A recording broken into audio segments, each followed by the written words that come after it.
Konnichiwa, and thank you for the opportunity to talk with you today about FDA's final rule on Foreign Supplier Verification Programs, or FSVPs. I'll give you a brief overview of the regulation, and then I'll look forward to your comments. We received comments on the proposed rule from the government of Japan, from JETRO, as well as from others in Japan. We didn't make all the suggested changes, but we did make some, and thank you so much for that input.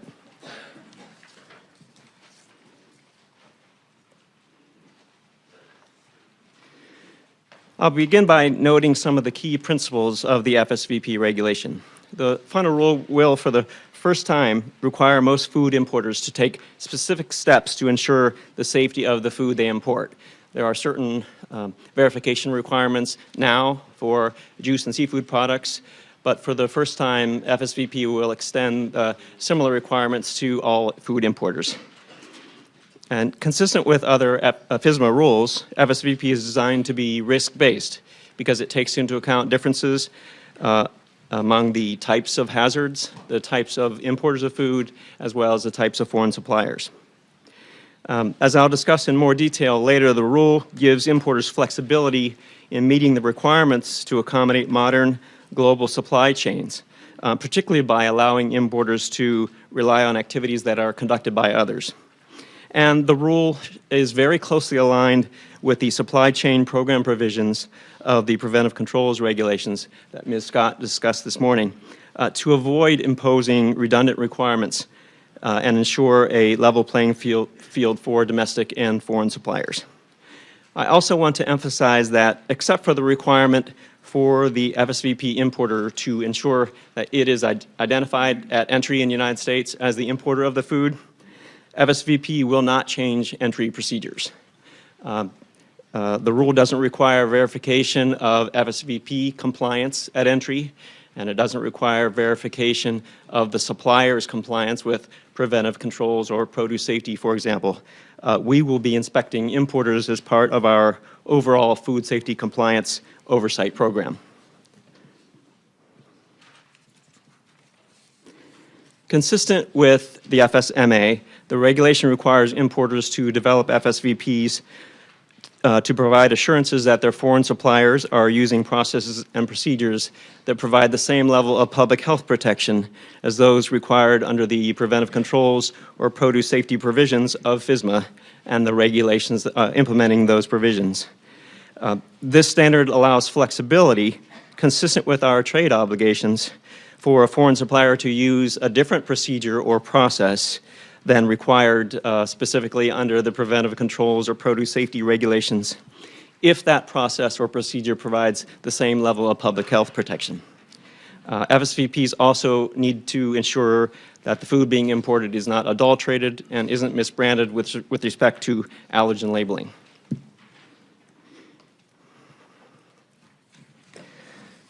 Who is responsible for meeting the FSVP requirements? Under FSVP, the importer of a food must be someone in the United States who takes responsibility for the safety of the food. The importer is the U.S. owner or consignee of the food at the time of entry, and we define that as the person in the United States who at the time of entry either owns the food, has purchased it, or has agreed in writing to purchase it. If there's no U.S. owner or consignee for food at the time of entry, the FSVP importer would be the U.S. agent or representative of the foreign owner or consignee. And there must be a signed statement of consent from that person to serve as the U.S. agent or representative for that designation to be valid. There are certain exemptions from the FSVP requirements. I won't go into them here at length, but there are exemptions for juice and seafood, because there are already verification requirements for importers of those food.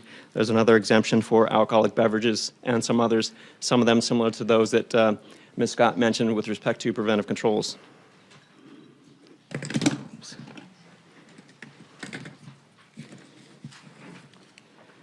To avoid, as I mentioned before, to avoid imposing redundant requirements on importers that are also receiving facilities in the United States, an importer who is a food facility that is also a food facility is deemed to be in compliance with FSVP, except for that requirement to identify themselves as the importer of the food, when it's in compliance with certain provisions under the preventive controls regulations.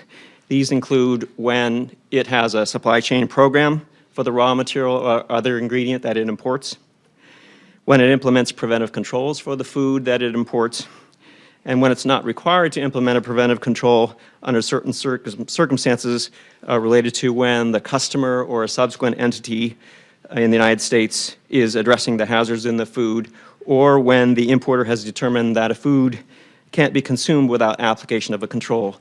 Jenny mentioned these parallel requirements under the preventive controls regulations. So in all those cases, the importer would be deemed in compliance with FSVP. Importers must have qualified individuals, Importers must have qualified individuals perform FSVP tasks. The regulation provides flexibility by stating that a qualified individual is someone who has the education, training, or experience, or a combination of those factors necessary to perform a particular FSVP activity. The definition also states that a qualified individual might be, but doesn't have to be, an employee of the importer, and a qualified individual could be a government employee, including a foreign government employee. As was mentioned this morning, rather than require that all FSVP records be maintained in English, as we had originally proposed, the regulation requires that a qualified individual be able to read and understand the language of any records that it is reviewing as part of its responsibility. And it also gives FDA authority to request translation of records in a reasonable time.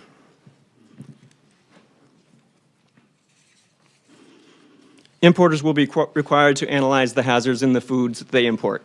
As Jenny talked about this morning, the hazard analysis requirements under preventive controls and those for importers are very similar, so I won't spend a lot of time on it now. I will note, though, that the final rule builds flexibility into the regulation by allowing an importer to rely not just on a hazard analysis that's conducted by its foreign supplier, but by any other entity that has analyzed the hazards in the food that the importer wants to import. For example, a consolidator of a raw agricultural commodity, or even an industry association that might want to perform that hazard analysis.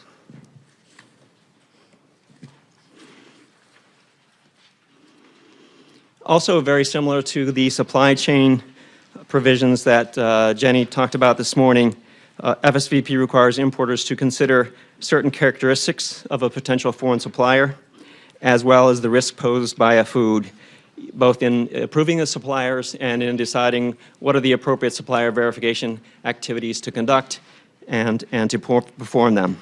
So as you can see, these are very similar to the almost identical to the provisions for food and supplier evaluation under PC. I'm happy to address questions on that later.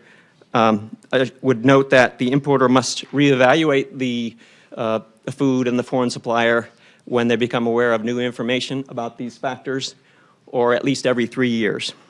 And as with hazard analysis, importers may rely on a food and supplier evaluation that was conducted by another entity, as long as they review and assess that evaluation.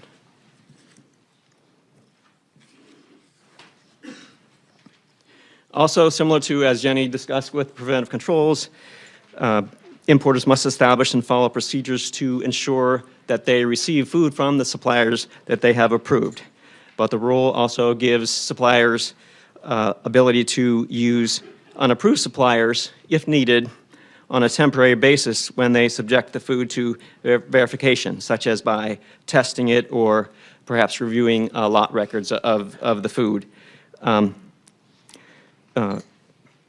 The circumstances when it might be appropriate to use unapproved suppliers might be when there is an environmental catastrophe in the region from which the food comes.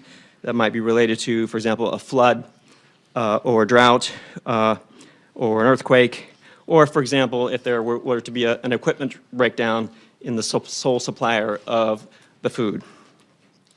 Importers must also have written procedures for their determination and performance of appropriate supplier verification activities.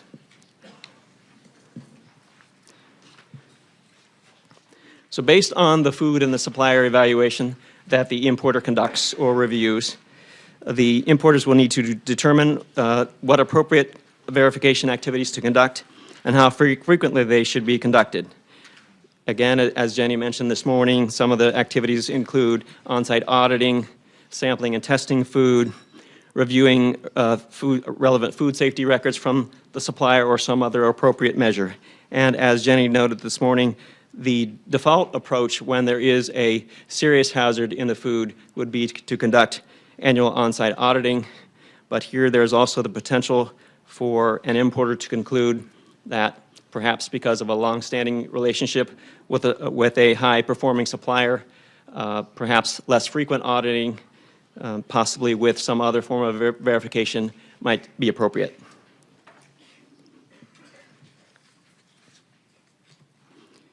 As with many other requirements, the final rule gives importers the flexibility to rely on others to both determine and perform appropriate supplier verification activities, such as reliance on audits of farms by produce distributors or consolidators. But whether the importer conducts the activities itself or relies on others, the importer must review and assess the results of those activities. And if the results don't provide adequate assurance that the hazards are being controlled, the importer must take appropriate corrective action.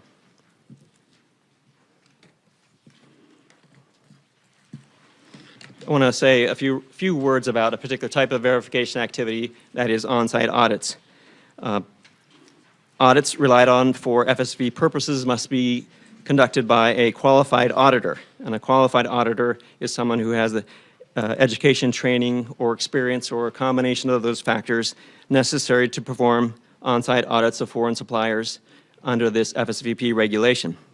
A qualified auditor could be a government employee, including a foreign government employee, so an importer might be able to rely on, for example, an inspection for export certification or some other inspection by a foreign authority if that inspection meets the next requirement, and that is that an audit for FSVP purposes needs to consider any FDA regulations that apply to the food and include a review of the supplier's food safety plan, if any.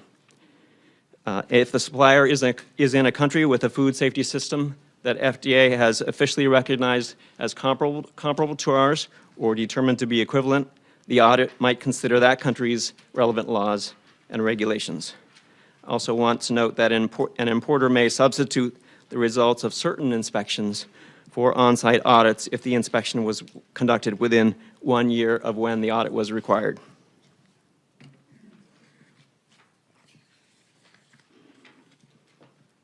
As I mentioned, Jenny talked this morning about certain situations where supplier verification really isn't appropriate because the hazard isn't controlled until after the food arrives in the United States. For example, there are situations when a food can't be consumed without application of a control with, for example, coffee beans or cocoa beans.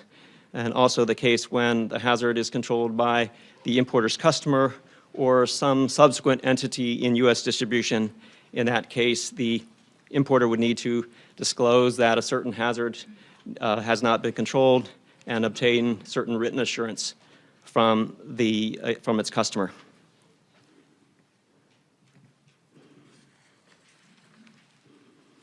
I want to talk about certain provisions, modified provisions that we have for certain types of importers. The first being for very small importers and importers of food from certain small suppliers. In the final rule, we changed the definition of very small importer to align with the definition of very small business in the regulations on preventive controls for human food and for animal food, so that an importer can have very small status for human food and or for animal food, with the ceiling for human food being $1 million in annual sales and for animal food being $2.5 million in animal sales. These, in food sales. These modified provisions also apply to food from certain small suppliers. These are qualified facilities as defined under the preventive controls regulations, produce from certain small farms that aren't covered farms under that regulation, and shell egg producers with less than 3,000 laying hens. These are all entities that are generally smaller and are subject to different requirements under either the preventive controls or the produce safety regulation, and we concluded that it was appropriate to have different requirements for importers of food from these suppliers. So if you're a very small importer or you're importing food from certain small suppliers, you need to annually document your status as a very small importer or the supplier's small status. And you also need to obtain written assurances from your supplier. A very small importer needs to obtain assurance at least every 2 years that the supplier is producing food consistent with U.S. safety standards. If the supplier is a qualified facility, the importer must obtain assurance that the supplier produces food in accordance with applicable food safety regulations. For food from the other two types of small suppliers, the written assurance is just that the supplier acknowledges that its food is subject to the adulteration provisions of the Federal Food, Drug, and Cosmetic Act.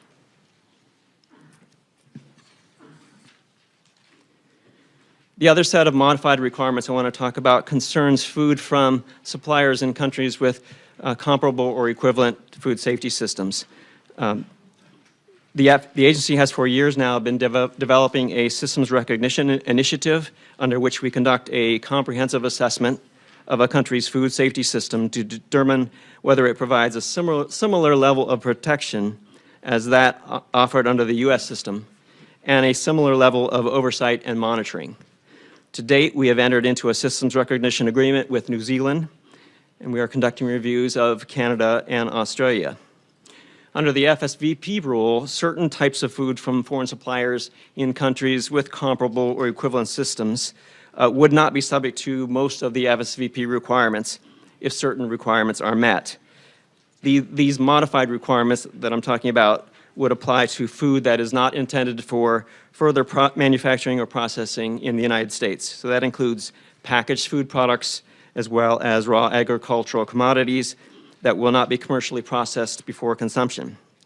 This limitation to these modified requirements aligns these provisions with the Preventive Control Supply Chain Program provisions, which apply to domestic and imported raw materials and other ingredients, but not to food that will not be further processed. So for this exemption from the standard FSVP requirements to apply, the supplier needs to be in and under the oversight of a country with a comparable or equivalent food safety system. The food itself needs to be within the scope of that particular systems recognition initiative agreement or determination of equivalence.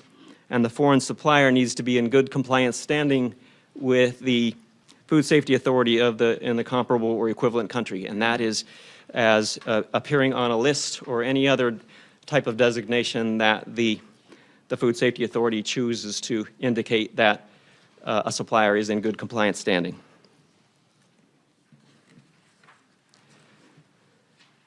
We recognize that importers will need time to familiarize themselves with the new requirements, so we have built in time to comply.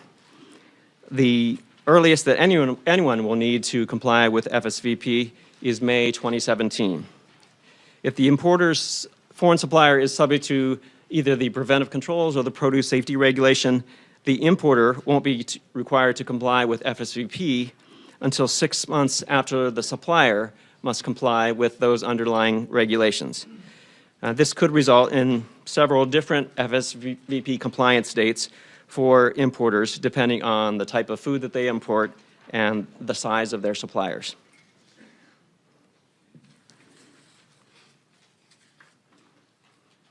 We also realize that importers will need additional clarification on many of these issues, and we will be issuing a draft guidance on the FSVP regulation later this year. In addition, we are working with the Food Safety Preventive Controls Alliance to develop training materials for industry on the FSVP regulation.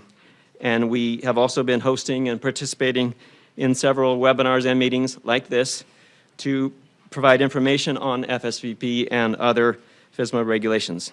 And you can obtain more information about the FSVP regulation at our website, which provides a way to submit questions, as was mentioned this morning, about FSVP or any of our other rules that we have recently issued through our Technical Assistance Network, or the TAN. So thank you very much, and I look forward to your questions.